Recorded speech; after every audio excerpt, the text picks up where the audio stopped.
Requesting connection. Established. Encrypted. We're live. The show you've been asking for. Advice, technology, and community. Linux first, all others second. This is Ask Noah.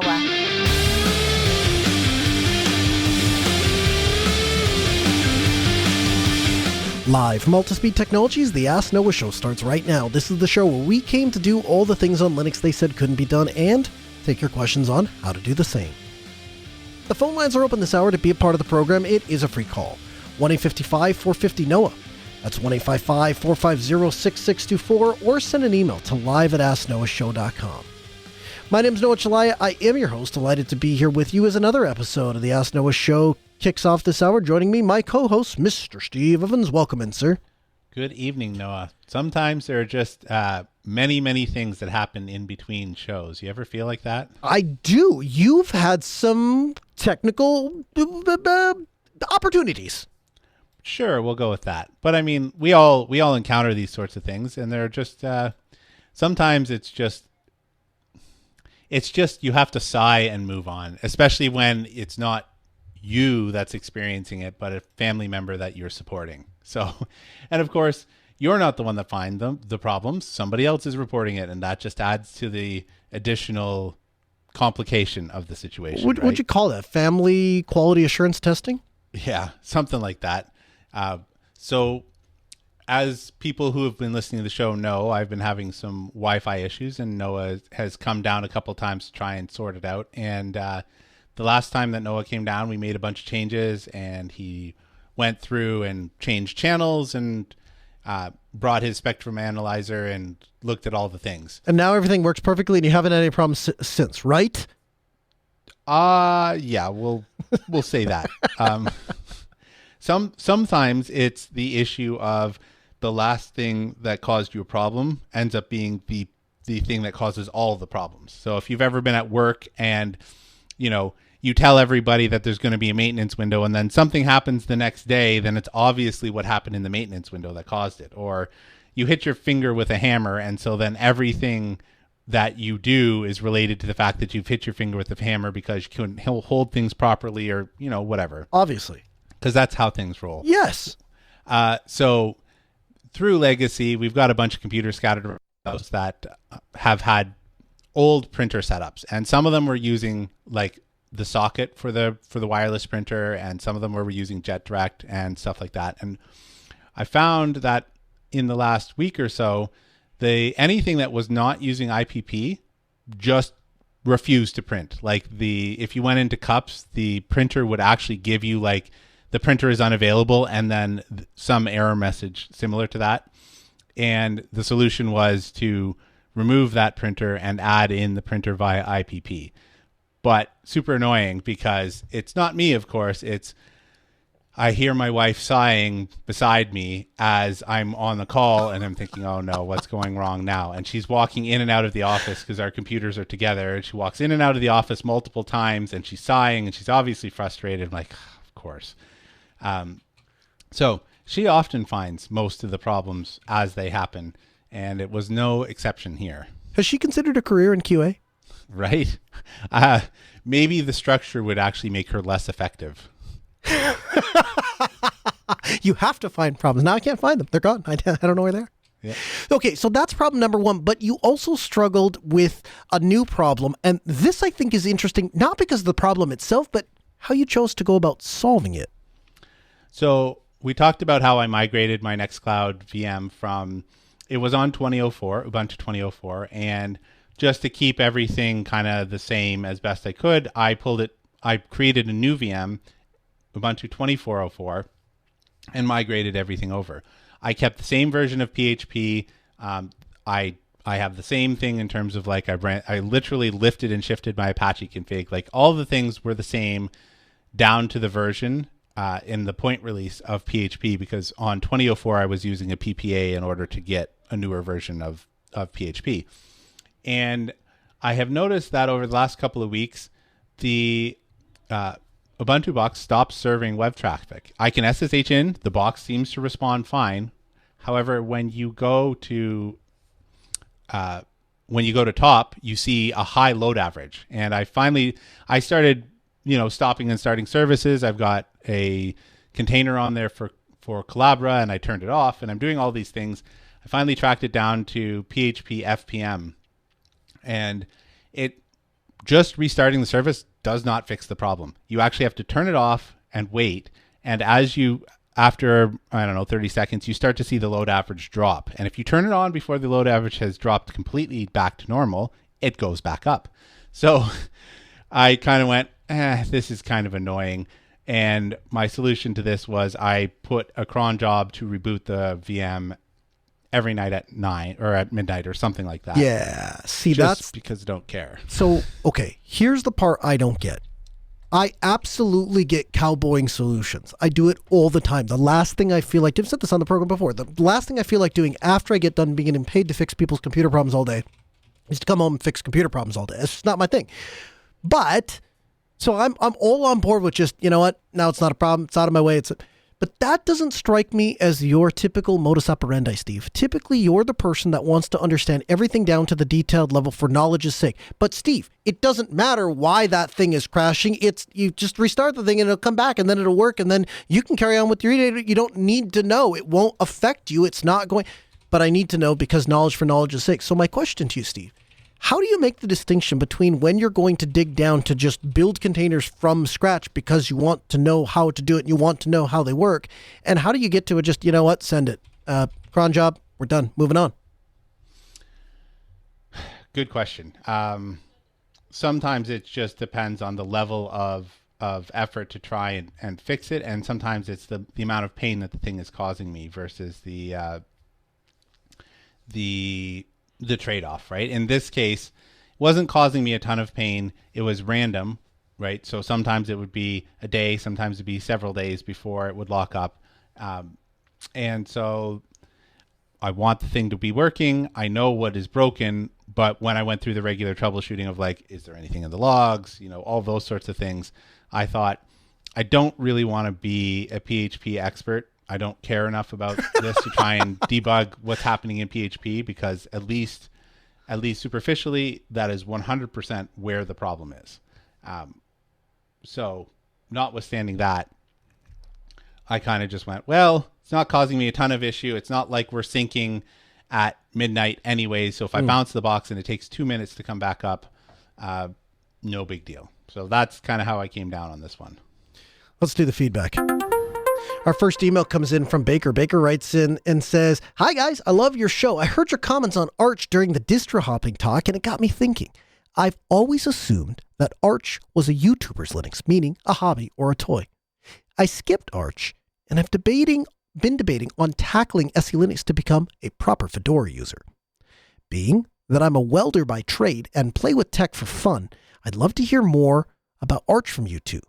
Does Arch have a place in my server? To my understanding, Arch doesn't use SE Linux or anything like that. Is that okay? As somebody who started down the Arch road, but bailed early, possibly for the wrong reasons, I'm all ears. Thanks, Baker." So Steve, I'm going to let you take first crack at this apple because you've been preaching the Arch flag long before I ever dug seriously in. Why do you choose Arch, particularly as a person who works for a company that uses a different distribution? You could choose to do otherwise. You would have support from your employer to do otherwise, and you choose Arch. Why? I like the up-to-date packages. I like the Arch Wiki a lot. I think it's something that I've grown comfortable with. It is further out front than Fedora is. So chances are, if I'm learning something about Network Manager, for example, it's going to roll down into RHEL eventually. And so it's as close to running a vanilla experience with all of the different software as you're going to get. And that has been beneficial for a variety of reasons, because I'm not learning about the specific tweaks that were put on it by a given company, but rather how the upstream project kind of meant it to be. So I like that. With regards to the question here, so Arch Linux by default does not enable auditing in the kernel, and that is required for SE Linux. And the reason why they've chosen to do that is because there's been several times in the last decade where this has come up and has been denied because it generates too much logging information for the average desktop user because most of the desktop users aren't installing it anyway. So to turn it on for everybody, for those small number of people that might want it, the decision was that no, we're not going to enable the auditing in the kernel. Doesn't mean you can't go and turn that on. However, if you're looking for that similar type, it's called mandatory access control. If you're looking for other Macs, and one that is supported, for example, is AppArmor, which is done by Canonical. So there are places for that. In terms of whether or not you should use it or want to use it, in an enterprise environment, yes. In my home, for my home servers, it depends. I leave it on for RHEL, 100%. I just don't go out of my way to install it somewhere that it's not installed. So I'm absolutely in the same boat with you for SE Linux. In fact, the thing that I have always preached to businesses, people, whoever, the thing that used to drive me bonkers is, first of all, I think the SE Linux troubleshooter is pretty solid. It will tell you what to do if you just bother to read what it's showing you. But let's just say, for the sake of argument, that I park all of that and say that SE Linux is just a pain and we don't know how to do it and we don't want to learn how to do it and we don't want anything to do with it. Just set it to permissive. Then, it won't get in your way. It's not going to stop you from doing anything, but just be aware of what SE Linux is also aware of and why people choose. I can understand enforcing. I can understand permissive. The part I don't get is when people entirely disable it. To me, it's the equivalent of an ostrich sticking his or her neck in the sand and just, I don't want to know, hear no evil, see no evil, speak no. So that part has always not resonated with me well. So I've always told people, if you are uncomfortable with it, if you think it's getting in the way, turn it to permissive mode, set it there and just leave it and then just watch what happens. But I get it. It's something new. It's something different. And oftentimes people don't seek out that particular security tool. And so I understand why it has the popularity that it does. For me, the benefit of Arch is simply that it is the most vanilla distribution, right? And so the most recent example I have of this is I was helping my son flash graphene onto his phone. And we tried using his laptop, but he was using Kubuntu. And with Kubuntu, when you go to the Graphene OS site, it'll say, well, you can use Chromium except for Ubuntu because it has, and then everything is just kind of special. And every distro, and it's their responsibility to do so, they tweak the opinionated implementation of that distro to meet their specific user demands. So I understand why Canonical does the things that they do for Ubuntu. I understand why Red Hat does the things that they do for Fedora. I understand why the companies that make different distros tweak them the way that they do. Oftentimes, I don't want that. I just want plain Linux, and then I want an application on top of it. In the case that was a few nights ago, it was Chromium, and I just wanted the latest version of Chromium, and I just wanted it to work. And so I found that Arch is a really good distribution when you want access to the leading kernel so that you can talk to the most amount of hardware. The thing I stub my toe in with older distros, is when I try to use it on incompatible hardware. And what I found with Arch is almost bar none. If Linux is going to run on a piece of hardware, and that everything from 15-year-old MacBooks to brand new off-the-shelf computers, Arch tends to work, and on average tends to work where you would have to split, and these distros will work there, and those distros will work there, and these versions will work there, and those versions will work there, and Arch just runs on everything. So if you can live with, all I'm asking from my distribution is to have a kernel and to have an instruction set that I can talk to the hardware, Arch is the best way to go. Once you start adding applications on top of it, that's where I would tell you your mileage is going to vary. If you're going to stick to all app image or all Flatpaks or all whatever sort of containerized / immutable thing, application delivery you want to stick to, it's great. I think it'll work all day long and twice on Sunday for you. Once you start getting into individual packages, that's where, to a degree, you are beholden to whatever community maintainer is pushing that package up. Now, most of the time, it's going to work just fine. Every once in a while, there's going to be a new library, there's going to be a new thing, there's going to be a new version of this, that, or the other, and it breaks. And so for a day or two, sometimes a week, sometimes a month, there's just a thing that doesn't work. Oftentimes, if you Google the error, you will find somebody has a workaround almost always, so you can get it to work. It's not earth-shattering or end of the world. And it typically doesn't happen with open source software. Maintainers are pretty good about pushing to the AOR, getting their updates, all the things. So that isn't usually an issue. But yeah, sometimes you do run into where there's either proprietary software or there's some very esoteric thing that works on a specific distribution, and that can be a stumbling block or can be problematic. JJ in the chat room says Arch is a run at your own risk if you have the technical skills to deal with the updates breaking things from time to time. I'll just tell you that's not been my experience. My experience has been, do things break every once in a while? Sure.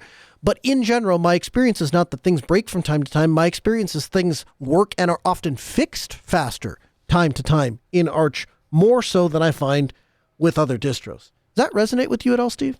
I think that in general, Arch, at least here in this house, so my wife doesn't update her own computer. She lets me put Arch on it. She doesn't update it. She's like, you didn't give me a GUI to run the updates. It's your job. But I literally, this is what I do. I initially initiate screen, then I run the Pacman, and then I chain it with a reboot command. I don't even watch to see that it succeeds. Like the number of, and this is the person, like we've established, who will find the problems. And the number of times that has given me a problem in the last, since I've started using Arch is very, very small. It does happen. 100% does happen, right? When you're running the newest versions of things, like I'll give you, for instance, Pacman itself, we are holding at the previous version because the newest version of Pacman, the package manager for Arch, now has a problem installing packages off of an NFS share. It's been reported and they're looking at it or whatever, but it just won't install it if your package lives on an NFS share. And so things do happen. But on the whole, I have never gotten to the point where I've run an update and I have a broken system. So I can't say the same with Fedora or Ubuntu. And all I would say, and I'm not casting shade to be clear, all I'm saying is that every distro has problems with updates just because of your weird oddball configuration of hardware and software that you've decided to mix together. Baker, here's what I would leave you with. I would leave you here. If you're using Linux as a toy, consider Arch. Consider Arch not just because it's a toy, not just because it'll give you access to the leading edge things in Linux, but because it is pure Linux. It's if there was only going to be one distribution that I had to pick and I had to take it with me and I had to, now this is presuming that there's an internet connection and I have access to the AUR and all of those things. But if I was only going to pick one distribution, probably be Arch. Rabin writes in and says, Dear Noah and Steve, greetings from Israel. I'm writing to seek your expert recommendation on a printer suitable for use with Linux operating system. Despite the increasing digitalization of our work environments, I find myself needing to print documents more frequently than anticipated. My primary considerations are the following. Number 1, Linux compatibility. 2, ease of maintenance. And 3, the ability to refill cartridges.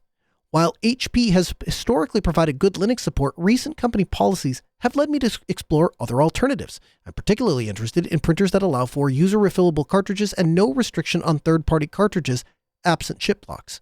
Your insight and printers meeting these criteria would be appreciated. Thank you for your valuable contributions to the community. Best regards, Rabin. So, Rabin, obviously it goes without saying, I hope you're doing okay in that part of the world. Kind of a time for unrest, and so we hope you're safe and hope you're doing well. As for your printer recommendation, or your printer question, Steve, you just got done fighting the battle with printers in your home. You have all Linux. What printers do you choose? So I've stuck with Brother. I think that in general, between printers and scanners, they have really good support. I'm going to say luck. I've had good luck with Brother stuff, and I have no complaints. I can't say the same for random assortment of things. We've had Canons, and those have been hit and miss depending on the vendor's support. We've had HPs, which have always worked from a driver perspective, but I hear that there are some people that end up having problems with them. So honestly, the last 3 or 4, so I had a Samsung that was really good, a really good Samsung laser printer, and then the last several have been Brother for me. So so my first printer was an HP LaserJet 3, which I still have to this day, and it still works to this day. I've largely purchased HP or Canon printers, and I've largely had pretty good luck with them. In episode 368, I had the opportunity to meet up and chat with Til Kampata, who is the one of the developers for Cups. And he is a walking encyclopedia of printer knowledge. If you want to know more than you ever wanted to know about printing on Linux, I highly, highly recommend you check out podcast.asknoahshow.com/368. Here's the highlights. The highlights are buy a Brother printer. The highlights are use IPP or IPPS. It will allow you the most straight, simple way to print to the printer, and you're leveraging the benefit of the fact that all of these companies want to make it possible to print from iPhones and Android Google devices, and they can't do that if you have some complicated PostScript driver. And so basically it's sending a rasterized image directly to the printer, and IPP supports that with auto discovery and no drivers. So in theory, you should be able to print to any computer that supports IPP, or excuse me, you can print to any printer that supports IPP or IPPS without having to install a specific driver. Again, check out episode 368 if you want to learn more. Charlie writes in and says, good day, everyone. Does anybody have a good self-hosted website for CRM or job business assignments? It would be most suitable for small business contractor and solo workers. I'm looking for something designed for IT techs, PWE installers, solar installers, electricians, plumbers, painters, tradespeople. I'd like to be able to assign staff, assign jobs, list stock, quote job tasks, invoice, produce a list of stock, all of which is needed when the stock is low or empty. So Charlie, I don't have a specific solution for you that's all in one, but I have two solutions that I think you could combine together to make a perfect solution for what you're asking for. The first is the appointment/scheduling aspect of it, and that I'm going to point you to Easy Appointments. Easy Appointments is an open source based appointment system. It supports calendaring, it supports scheduling, it supports a customer-facing portal where people can request appointments with your technicians. You can set up working environments for the business. You can set up a working plan for each individual technicians. They can block off days. They can schedule times for their breaks. Absolutely fantastic. Don't have enough good things to say for it. As far as tracking things like stock and when to purchase things and making sure that you have the appropriate parts for the different things, and for invoicing, I highly recommend you check out Inventory. Inventory is the open source solution that we use along with Easy Appointments to manage Altispeed. And so everything that we purchase, if you want to buy something at Altispeed, you log into Inventory and you create a purchase order. And our office staff will go through and go to all of the various suppliers. And what's nice for them is then they have all the POs that are tied to Amazon. And so then Amazon, all the things get out of the cart, and it's one big Amazon order. And B&H, and all things get out of the cart, and all that gets ordered. And so we have one central web interface that we use to pick out products. The other thing that Inventory allows you to do is to combine kits. So for example, when you want to build what we call a display station, which is effectively a small little Raspberry Pi that streams RTMP streams from individual cameras so that business owners can see their cameras on a TV. That, what we call a display station, is really made up of a Dell P22 19H monitor, a Raspberry Pi 4, a case for the Raspberry, Argon 1 case for the Raspberry Pi 4, an SD card, a power supply, and all of those things have to come, HDMI cord, all those things have to come together to produce this one product. So we have the one product, the technician just creates a purchase order for a display station, and it will break out, Inventory will, the individual things, and says, okay, we source these parts from there, we source that parts from there, we source these things from there. Oh, that's out of stock. We don't have that. Here's another supplier that carries that exact same part number. And then it's all linked so that when our purchaser goes through, she just clicks on and says, oh, order all these, click all those, bada bing, bada boom, Bob's your uncle, and we're out. And so I think the combination of those two pieces of technology will get you to where you need to be. From the Linux Newswire newsroom, this is the Week in Review with JT. For the week of October 6th, 2024, here's the Linux and open source news. Anti-X 23.2 has been released. Nitrix 3.7 is now available for download. QBitTorrent 5.0 is out. Firefox 131 is now available. Network Manager 1.50 has been released. And the open source DAW Ardor has released version 8.8. The Linux firmware updater, FWUPD, has announced version 2.0. In hardware news, Pine64's Linux e-ink tablet is going to be coming back soon. In open source security news, misconfigured and vulnerable Linux servers are the target of an ongoing campaign that delivers a stealthy malware dubbed perfctl with the primary aim of running cryptocurrency miner and proxy jacking software. And in open source AI news, NVIDIA has released a powerful open source artificial intelligence model that competes with proprietary systems from industry leaders like OpenAI and Google.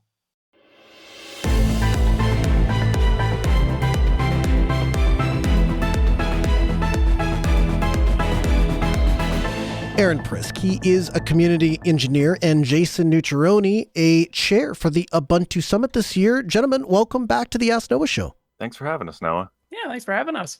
I appreciate you guys making the time. So, Aaron, you focus on community involvement and getting technical talent and those kinds of things plugged into Ubuntu. Jason, you focus on high-performance computing. The thing that you both have in common is that you're going to Ubuntu Summit 2024. Tell me what Ubuntu Summit is and why does Canonical invest the time and effort into this event? The Ubuntu Summit, it was previously called in years past the Ubuntu Developer Summit, and we recently brought it back a few years ago and named it just the Ubuntu Summit. It's our annual event where we try to bring together people from all over the open source world and really showcase the amazing things that they're doing. So while the name Ubuntu is in there, it really is an event for everyone in the open source ecosystem. One thing to kind of add on, like why Canonical invests in this event, kind of the overarching goal for us is, as Aaron mentioned, just kind of being like an event for open source. And so one thing that we really try to do is actually just like get together a lot of people with kind of shared interests in the same room and kind of have it be, a medium for just cross collaboration between groups. So like, really interesting, we're bringing all the Linux gaming folks are kind of getting together. So like the folks behind Lutris, Umu, Bubble Wrap and all that, getting them in a room. Another fun thing too is like infrastructure, getting them all in a room. So like high performance computing and, just seeing where there's like opportunities for cross collaboration and then also like potentially even forming teams as part of the Ubuntu community. Talk a little bit about the target audience for Ubuntu Summit. You said you changed the name from the Developer Summit. To me, gentlemen, what that implies is that you don't have to be a developer to attend the Ubuntu Summit, but you're trying to broaden your horizons. Who should be listening to this and saying to themselves, yeah, that's me. I should be attending Ubuntu Summit this year? Yeah, that's exactly right. While we still obviously want developers there, for sure, we want our software engineers represented. We also wanted to cater towards like non-code contributors who are just as important in the open source world. So for the summit, really, it's if you're a developer, you're a designer, if you're a technical author, if you're really into like community leadership, data scientists. In Jason's case, he's in the HPC and data science world. Someone's into security. We really want to make an event for absolutely everyone. So the talks that we chose and all of our sessions are very broad, and we hope that they appeal to anyone. And if whether you're like a seasoned Linux veteran who've been there since the days of GNOME 2, or you're a student who's just kind of getting your feet wet, maybe just learning about Linux, maybe through WSL, it'll be an event for you to come to and hopefully take something good out of. Can you guys talk a little bit about some of the speakers that are going to be attending this year? Who are you guys looking forward to? I guess maybe Jason, we'll start with you. What are you most looking forward to, or whom are you most looking forward to hearing? Yeah, so I definitely think that one thing that's been really interesting about the schedule this year for the summit is that we actually have a lot of talks that kind of revolve around the Rust programming language, which I think is pretty cool. And so one of the speakers that we actually have coming that I'm super excited for is, if I say it correctly, Matthew Hodson from the Matrix Foundation and, Element the company. And so very interested to actually see him come and speak about kind of developing Matrix 2.0, the kind of next iteration of the Matrix chat protocol, and kind of understanding how they're all working together to basically, as I like to put it, build the next generation of IRC, but more decentralized and kind of allow folks to like self-host and participate in open source communities without having to necessarily jump into the arms of like proprietary software vendors. I want to hang on that for just a second if I can. For those that aren't caught up, the 30-second elevator pitch is something along the lines of Matthew and his cohort put together a protocol and an idea of Matrix, and they put it together in originally, I believe, Python, and said, look at this cool thing that we built. And governments went, take our money. And so all of a sudden there was this massive influx of people that wanted exactly what Matrix was offering. They wanted an end-to-end self-hosted communications platform, and it just took off like wildfire. And so they started looking at it and saying, to be competitive with the Discords, with the Slacks, with the Telegrams, with the Signals of the world, we really need to design a client from scratch. We really need to design a server from scratch that is designed to meet this sort of messaging demand. Yes, the idea works, but it was never meant to scale like this in its current iteration. And so that's, from the best of my understanding, what Matrix 2.0 is all about. What was interesting last year, and what I think draws an interesting parallel to this year, last year there was talk of the C-suite at Canonical trying out their own Matrix server. And one of the things that I heard very consistently from leadership at Canonical was they appreciated the fact that they could have their approach to internal communications with their staff, but also be able to reach out into the community. And that created a more cohesive flow from getting people that are doing good work into the community, collaborating with those employed directly by Canonical, collaborating with those directly in forms of leadership within Canonical. And it was this very nice flow that allowed everybody to get on the same page, so we're all singing from the same sheet of music.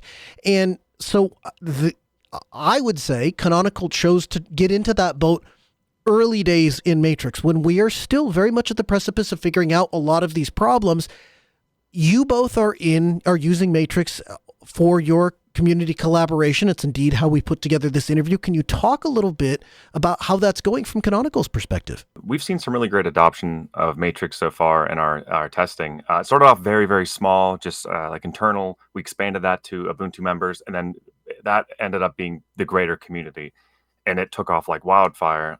We've seen a lot of our community teams jump onto it and start collaborating. We had a lot of these very internal Canonical groups who wanted to engage more with the community, so they jumped on Matrix as well. So our flavors have really grabbed onto it and started utilizing it.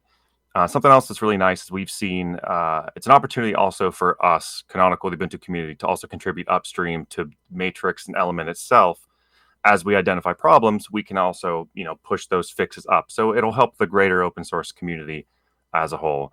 So we're really excited to see it expand. And I think we'll see more and more of our community teams and our internal teams really latch onto it and really take it full advantage of the protocol. I think it's been really interesting to kind of actually adopt Matrix as like one of the main chat platforms that we use within the Ubuntu community and Canonical, mostly from the fact where it's like kind of years prior, we had this issue of like almost the walled garden, where it was like community folks who want to get in touch with canonical teams maybe might want to get in touch with community people, but there was this issue of kind of like the walled garden, where it was like, you would kind of throw your message out and it would like hit up against the wall, because it's like, oh, well, all the canonical people are talking in like a private server that only they have access to, or the chat protocols, there's like a whole bunch of different ones, whether it's like Telegram, IRC, where it becomes kind of difficult to actually get in touch with community people. And so, now that we have kind of this one, I guess I say, use a decentralized protocol, you now have a centralized place where, kind of both groups can really interact, and you're kind of really breaking down that barrier between like, Canonical and community. And so one thing that's nice too, with seeing kind of this further adoption of Matrix, is that we're actually kind of seeing more things kind of organically pop up with community engagement. So one thing that I think that's been really interesting is seeing a lot of Canonical teams start to kind of host like public office hours, where effectively like anybody who might be interested can actually come in and, for an hour, they can join a call and just, talk with the team, ask some questions. So I know one group that's really been doing that has been the folks behind Snap. So the Snapcraft teams, they also work on other craft tools like Charmcraft. They host a public call on Fridays where anyone can just basically show up, talk about issues they're having, what they're working on. And it's a great opportunity to kind of actually engage with the folks who are developing that ecosystem. And then another fun one too is actually the Open Documentation Academy that recently started. And so it's been quite nice to see, the technical authors that we have working at Canonical actually going out and teaching other people how they can become open source contributors through helping projects improve their documentation. They learn by listening to what is organically going on in the community and then seek to serve those very people, which is an interesting implementation approach, right? It's not, here's the product we put out, and so let's publish the documentation for it. It's, here's what people are asking about. We saw this with NetPlan, right? You watched this happen with NetPlan. The people that are involved with it looked and saw the questions that were coming up about NetPlan in the community and said, let's go address that. Let's go solve problems for those people. And so they're actively plugged in. I see that approach all the way up to the very top of Canonical, right? Again, interesting implementation approach. The way that I chose to implement Matrix was I started it in the community and I trial run it with a bunch of other nerds, saw what worked, saw what didn't work, and then once I felt comfortable with it, implemented it at our company. Y'all have gone the opposite direction, right? People at the very top of the leadership chain are the ones trying the thing out first, and then you're allowing it to go out, and spread the reaches. As part of that, last year there was talk of blowing away the Ubuntu Matrix server. They were going to run it for a while. We were going to try it as a testing grounds. Everybody could learn, experiment, figure out what they like, figure out what they don't like. Then it was going to nuke and pave it, and it was all going to get started over. Do you know if that's still the plan and or if that's happened yet? Actually, kind of at the Ubuntu Summit last year, we did a Matrix stress test where we basically had everyone try to crash the server, see, what would happen if all 800 Canonical engineers sitting in the room just sent 10 images to the server at the same time, which was quite interesting to see. We actually did manage to crash it, but it was a great time for the team that's kind of responsible for running the home server to actually look at it and see. And so actually what's happened is we're still using the same home server. And so one interesting thing that we're seeing is the kind of Canonical IS team, so the folks that are responsible for the home server actually working with the Ubuntu Matrix Council, which is a group of community people who kind of help set the standard and rules for how we use Matrix within the community. They're actually working together. And so one thing that's going to be really interesting at the Ubuntu Summit is that we're actually going to have a workshop where some of the folks that have been helping us with our adoption of Matrix actually teach the audience how to put together their own Matrix bot so they can write their own integrations with the home server. That's fantastic. So as that relates to Matthew Hodgson, you have him in a room. Y'all have the opportunity to ask questions.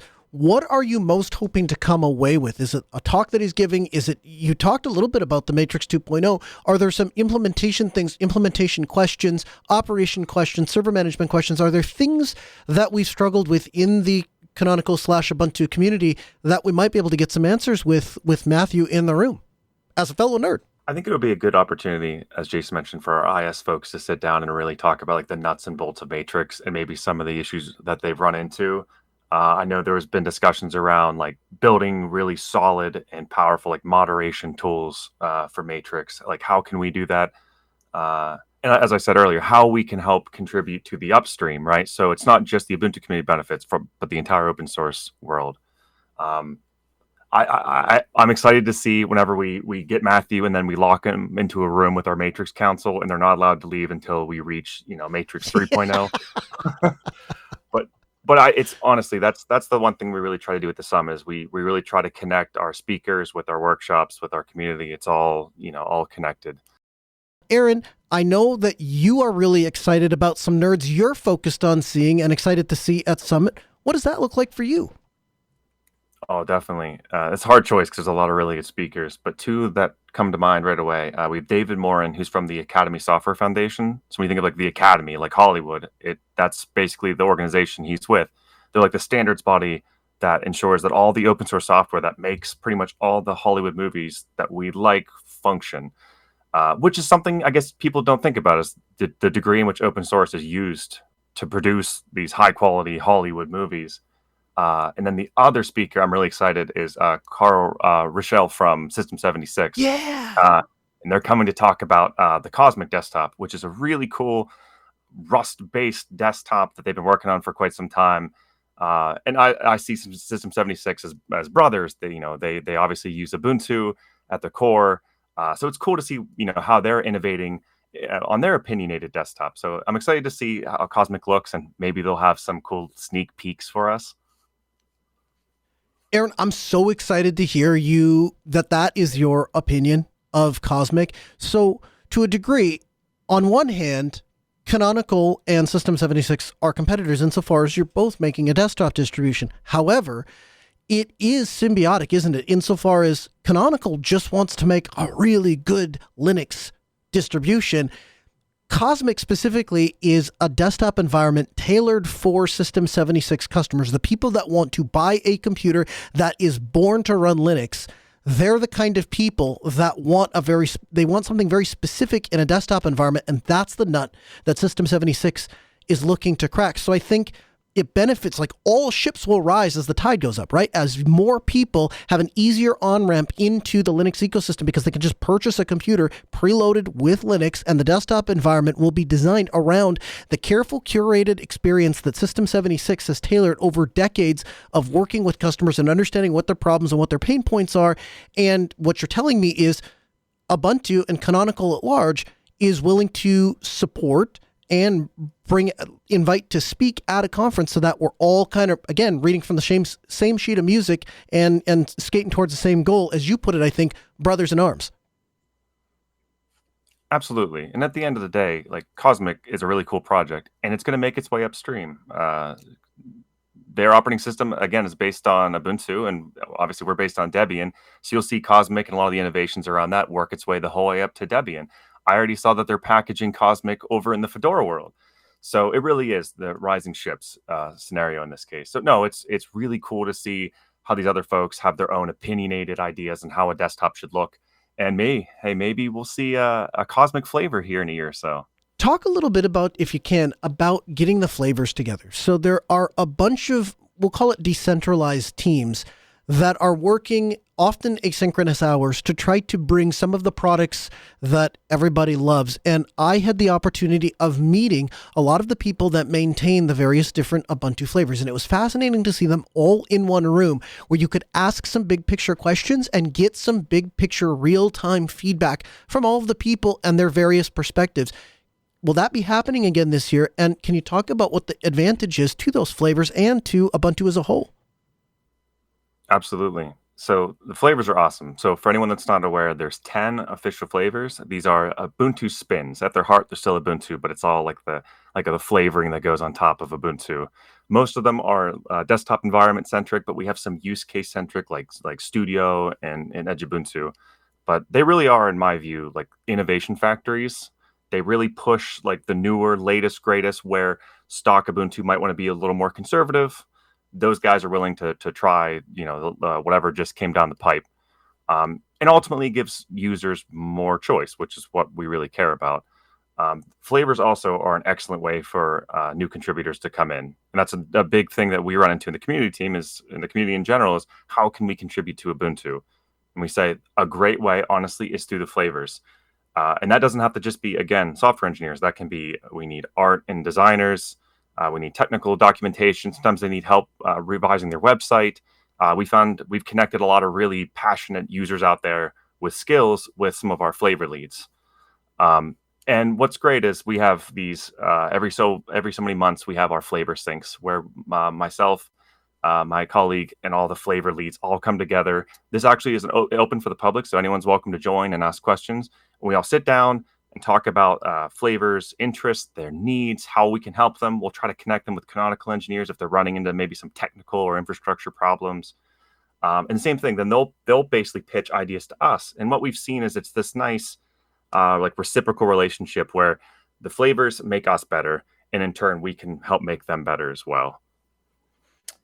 Yeah, and I would definitely agree with that. And like the one nice thing about the Ubuntu Summit is it kind of functions as a great opportunity for folks to actually get together and really cross collaborate, because it's like when you're a decentralized team, you're quite siloed. You're usually talking with people who are close in your time zone, or people that you're just kind of used to talking to all the time. But Ubuntu Summit is like a great opportunity to actually meet new people and also kind of reconnect in person.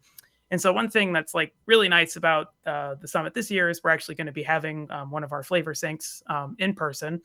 And the other thing that's going to be great too is kind of there's going to be discussions around cross collaboration. So for example, we'll be talking about auto install, a new feature that is a part of Ubuntu Desktop. And so the great thing about kind of having all of the flavors and the Ubuntu Desktop team kind of in the same room is like it's just a great opportunity to really like dog food a lot of the active development that's going on. So it's like the flavors can kind of talk about what they've been trying and what works great, and potentially how the canonical team that works on the desktop can adopt. And even at the same time too, it also gives the desktop team a great opportunity to actually get feedback about what they're currently working on, whether it's like the Flutter installer, once again auto install, or even like Cloud Init or something like that. So just a great opportunity just to have everybody just in the same room and actually talking and interacting in person. Can you talk a little bit about the outreach opportunities and what that looks like? So there's an opportunity here when you get everybody in the same room at the same time to pair some of those people with resources and or put them in touch with resources. Just sometimes putting two people in the same room and saying, here, now you can figure it out. There's a value there. Can you talk about what that looks like at Ubuntu Summit? Yeah, I can give an example actually from last year. We brought in I'm a big gamer. I think Jason is as well. And we really wanted to bring in, so we brought in Glorious Eggroll. Everyone knows him as Glorious Eggroll, Thomas Kreider, Matthew from the Lutris team, and we brought in the folks from Heroic. And we also brought in a gentleman from Codeweavers who works with Proton and Valve upstream. And what was nice was a chance for them to all sit down and kind of grind and work on these big ideas that they had. You know, these folks have never had a chance to actually sit in the same room together. They've talked with each other over Discord and email here and there, but they had a chance to sit down and really grind on something. The result of that is a tool they made called UMU together that's going to be presented at the summit this year. What was cool, though, is we have an internal gaming team at Canonical that's kind of a branch of our desktop team. Those folks are able to work with Eggy and Thomas and all those folks to see how can we make Ubuntu, the platform itself, better for Linux gamers out there. And then that feeds into how they set like sensible defaults on our desktop. Maybe there's future tweaks we can make that just run a little bit smoother, you know, squeeze out a few more frames. So that's just one example of how bringing those folks together to actually sit down in a room, engage with our engineers, and engage with engineers who maybe we had no idea even existed to produce something really, really cool. Oh, yeah. I also have an example of where, you know, for like, say, the Ubuntu HPC community, we actually got our start at the first Ubuntu Summit that was back in 2022. And kind of how we ended up cross-collaborating and actually like forming a community team was that we kind of attended each other's talks and workshops. And we were like, oh, you know, it's interesting to see how we're working on kind of the same thing, but have different approaches. So what if we actually just got together and, you know, work together? So I just wanted to add that too, is like kind of interesting to see where it's like the output that comes after the summit as well, where it's like you have weekly community calls, you know, new Matrix servers spinning up, new teams joining Ubuntu, and then even, you know, really interesting projects that then get presented at the next year of Ubuntu Summit. Give me the time, give me the date, and give me the location. If somebody's listening to this and they're thinking, hey, it's not too late, I want to get registered, and I want to attend Ubuntu Summit 2024, how do they do that? Where do they go? So it's a 3-day event, October 25th to the 27th, and it's going to be at The Hague in the Netherlands.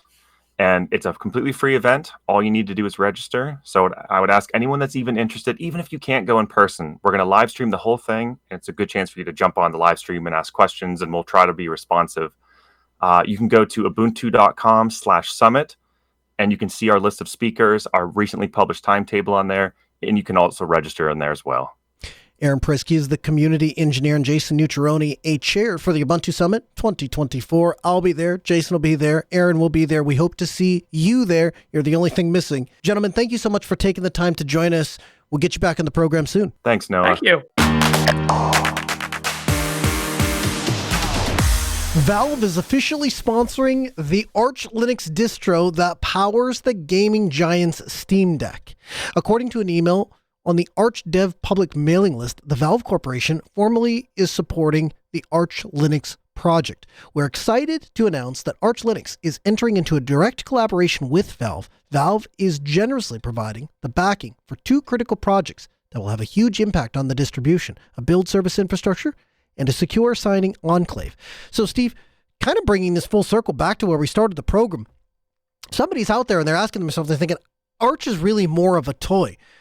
I mean, I suppose you could make the argument that Valve is in the business of making toys via games, but in the end, this is a pretty big investment on Valve's part, isn't it?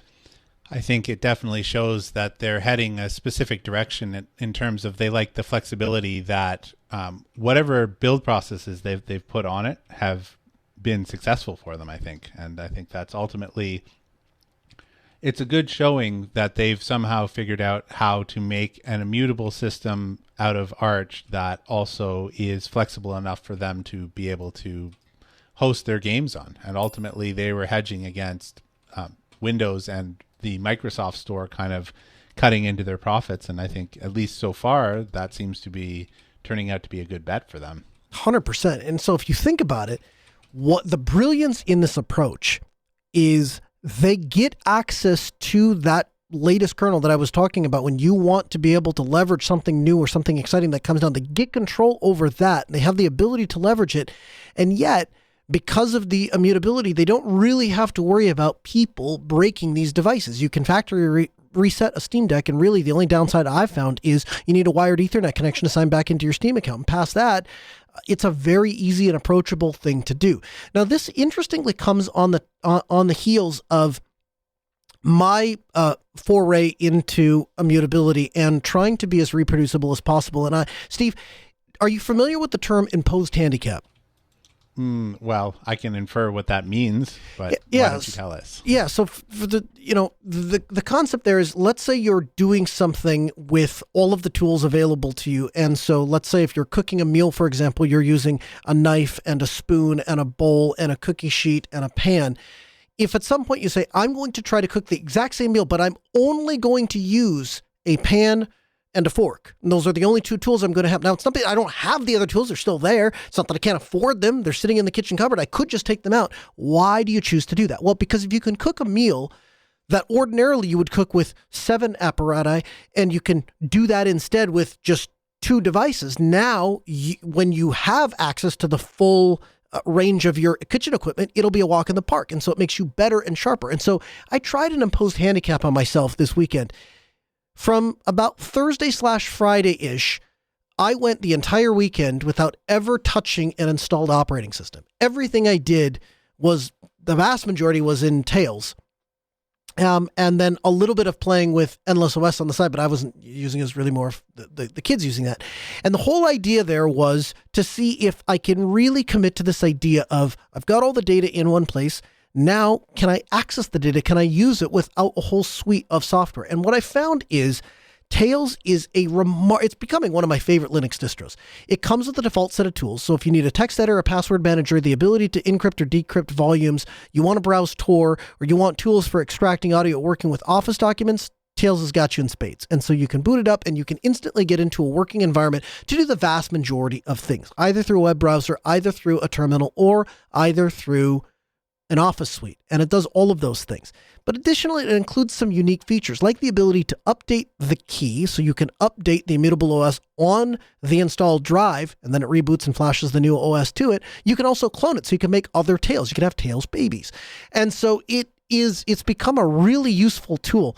I set up persistent storage, and what that allows you to do is install the tools that you want to always be available to you. And for the ones that weren't available inside of the App Store as part of the Tails image, I'm just using app images. And so I've got a little folder with app images, and that seems to work fantastic. Now, one of the things that it's done, Steve, and I'm going to eat a little bit of crow here, it's drugged me back into the GNOME world. A mixture between that and Endless OS means that I'm spending more time than I ever thought I would in GNOME. And here's the scary part. I really like it. And so when I brought this up to you and you kind of got your chuckle out of it, and then you said, most people don't want a desktop. What do you mean by that? Well, in general, people are getting on with their business, right? They launch a full screen Firefox, or they launch a game or some other thing. And largely how I launch the application is the most important part. Like, most people don't go in and tweak the nice looking desktop because, well, at the end of the day, you don't end up seeing it anyways. Likely you're covering it with applications that you're using to get whatever task you're doing. So I have found that in some ways, I would have told you a few weeks ago, anything that you can do in GNOME, I can replicate in KDE, except I can do a lot more, so I don't really see a reason to go off of KDE. And indeed, if you're looking for the desktop environment to land in and explore and set up and tweak to no end, KDE Plasma is still probably your man. But here's where I think GNOME is really appropriate, and maybe I didn't give it a fair enough shake. And that is insofar as it gets out of your way. It is just enough desktop to get the bare functionality there. There aren't a bajillion tweaks. But then again, most people don't want that. Most people just want to be able to launch their application, and GNOME allows them to do that.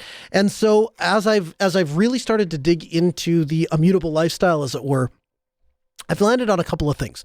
First of all, everybody should have a Tails USB drive in their bag, in their backpack, and it turns any piece of hardware that you come across into your hardware because you don't have to trust the hardware. You plug your distro in, you boot up to it. If you got persistent storage, that means you got your files and your apps. You do the things you want to do, rip the thumb drive out, it will erase all the memory, it'll reboot the computer, goes back to the way it was, you walk off. You were just using it. It was borrowed. It was just a rented space for a little bit of time so you could get your thing done.